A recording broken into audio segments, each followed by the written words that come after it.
Good morning. I'm back with Eddie Loftin, who is running for Alderman for Ward 1. And as Eddie was pointing out to me in our first segment as we ended, that they have not raised the taxes here in Magee during this time. And I think it's because it's been their diligent in working. They diligently worked hard to be good stewards of their money.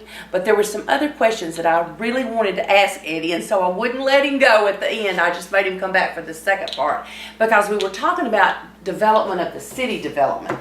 But I wanted you to tell me about a little bit of the economic development. See, the economic development, of course, as you know, is the backbone of this, the engine that runs the city. We talked about sales tax a few moments ago, and the sales tax is the biggest single source of revenue for our city government.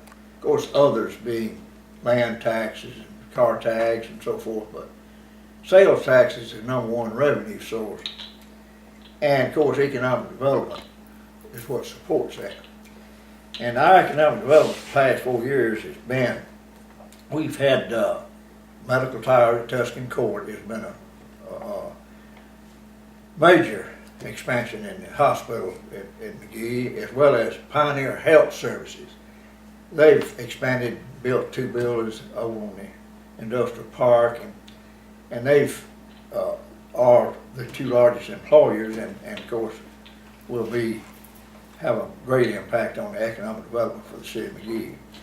And of course, the other things that we've seen built in Magee is the various restaurants, fast foods and restaurants, and motels. A lot of other businesses have been built, and of course, I can see, Sue, for the future, there's going to be 1 or 2 that's on the horizon pretty quickly, and I can see Magee developing economically for the future.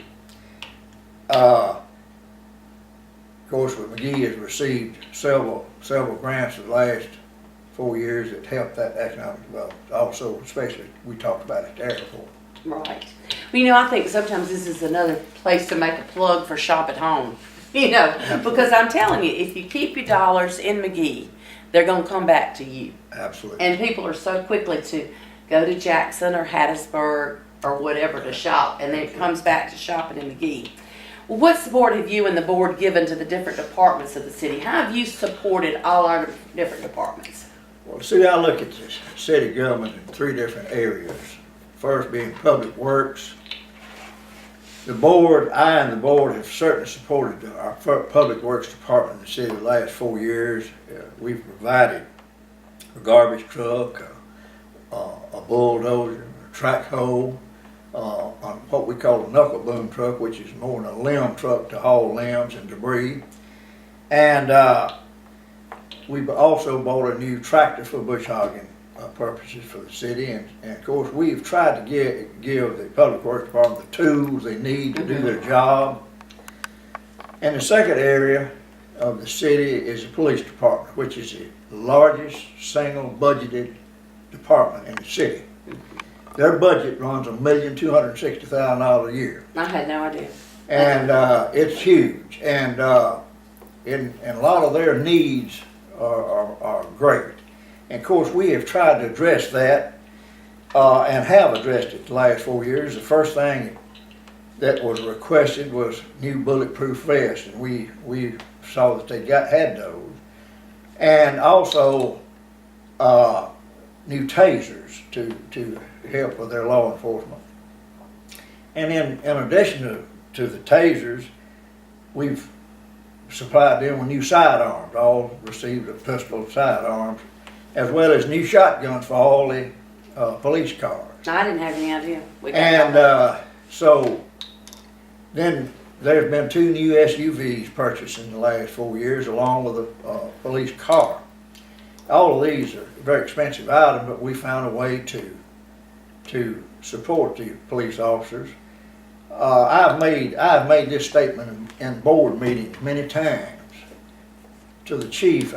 I've made this statement. I'd hate to know that I ever made a decision that would cost a man his life or cause him not to be able to do his job. And I feel real strongly about that, and so I feel real good about us supporting our police department with the things and tools that they need to do the job. And lastly, but most importantly, we've purchased a new communication system very recently. The old analog system that they had, and I'm not a radio man, so I can't speak with any authority, but we went to a new digital system and to provide the police new radios. And by the way, it's been installed and it's working very effectively, so I've been told. And along with that, the same communication system went to the fire department also, because they're interconnected, and so it's very important that they be interconnected.